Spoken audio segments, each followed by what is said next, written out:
I'm so excited for this episode.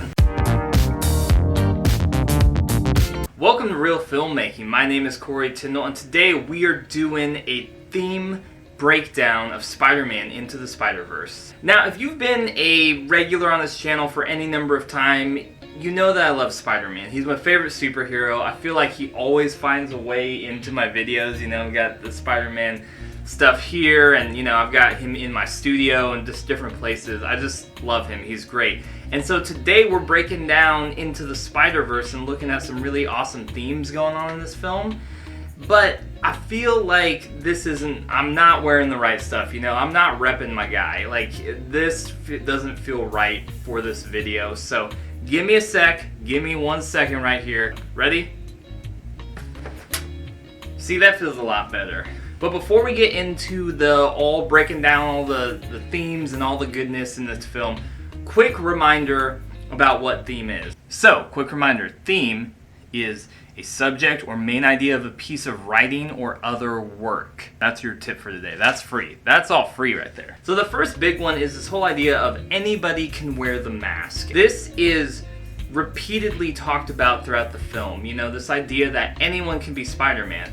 This story centers around Miles. You know, he's the main character, and him coming to understand what does it mean for him to be a Spider-Man. This idea of anyone can wear the mask in different scenes, when he talks to the different Spider-Men, when he sees how they do things, when he hears their backstory, this helps to bring this idea to the forefront. There's not a chosen person who has a specific destiny. It's anyone, anywhere who is willing to accept the challenge and to accept the responsibility to be Spider-Man. That is what makes someone Spider-Man. And that gets to the core of who Spider-Man is. The idea when Stan Lee created the character was that anyone could be behind the mask. And even the idea that Peter Parker is just a normal guy who got bitten by a spider, and you know, now he's got this whole different dimension of things he has to deal with in being a superhero and figuring out how to balance that with his regular life. It's like he's just a normal guy.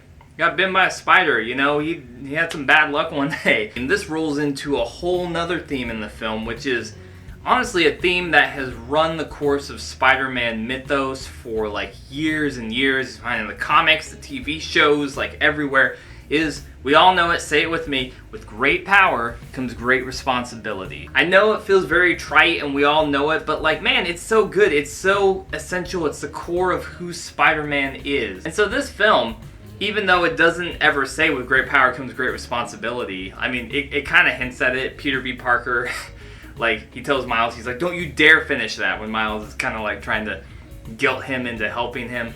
The movie doesn't have to say it to present the theme throughout the film. And so the whole concept of Miles has this power now, and he's given the choice of like, what is he going to do with it?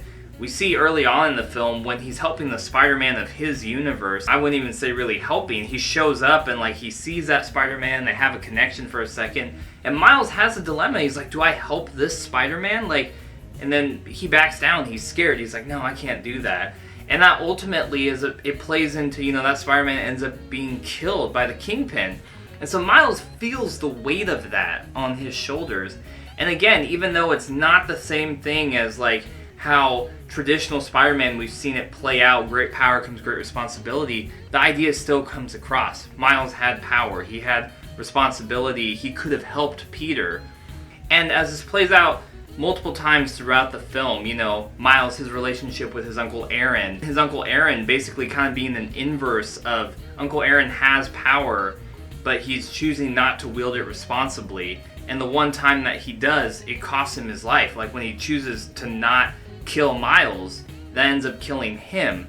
And in this film, it does such a great job of showing with great power comes great responsibility. We get it in the backstories of all the other Spider characters in this movie. You know, we see Spider-Gwen and we see Peter B. Parker, and even they kind of montage us through the other Spider-Man, which is like, that's great. But we see that all of them have that in their story, just the same way that anyone can wear the mask. We see this idea of with great power comes great responsibility. All these Spider-Man have stepped up and made the choice to use their great power in a responsible way to help other people. usually because it came at the cost of not doing that at some point in time and seeing the effects of that. And so the final theme in Spider-Man Into the Spider-Verse, which I think it might be the most important, and dare I say more important than with great power comes great responsibility, is the idea that Miles is unique. And if you blow that out to a macro level, that you are unique. You are specifically you. There's times in the film where Miles is learning and Peter B. Parker is kind of teaching him. They have this kind of funny like sensei type relationship, but not really because Peter B. Parker is like a slob. But he's trying to teach him how to be Spider-Man, and Miles wants to learn so badly how to do it. Like teach me how to shoot webs and how to do flips and how to do the thwip and all that stuff. It's great. But as the movie goes on, we see that Miles, he keeps trying to do these things, but he can kind of do the techniques, but he can't fully do them, and because he has a lack of confidence in himself. That comes down to this idea, like I said, that he is unique. You are unique. What you bring to the table is important as Spider-Man. And this idea of you can't do it like Peter Parker, you have to do it like Miles Morales. And that idea is personified in all the different Spider-Men, where they have those two characteristics. With great power comes great responsibility, and that anyone can wear the mask. They bring something unique to the person of Spider-Man. And that whole idea of, don't do it like me, Peter B. Parker tells Miles, he says, do it like you, is so powerful. It's in those words that Peter speaks to Miles. It's in the times when Miles has failed and he's really just feeling like, man, I just suck at being Spider-Man.